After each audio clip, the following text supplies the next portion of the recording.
继续来看花莲瑞穗的茶农甲果农合作，甲文旦花摕来熏茶，做出着这特殊的文旦花茶，嘛将做季节限定的好滋味。味芳伫文旦花长得无用，嘛有过路的游客或者澎湃吸引着停落来看。经过的时候就觉得很香，所以才走进来闻看看。文旦开花每年的3、4月份，或者花莲的193县道增加浪漫的气氛。放几条冰壶了。果农趁这个时阵赶紧采收，交予客座的茶农做文旦花茶。够香呢。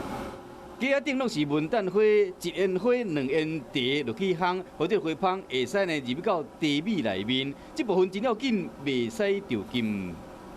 一斤的柚花，1斤的茶叶下去熏，这里面有1颗精油啊，还会把它逼出来。所以要低温度去慢慢的烘焙，再加温度这样。像安尼爱烘将近8点钟才算完成，泡出来的茶真清新爽雅，啉过民众拢学乐。这个口感哦，别的地方找不到的。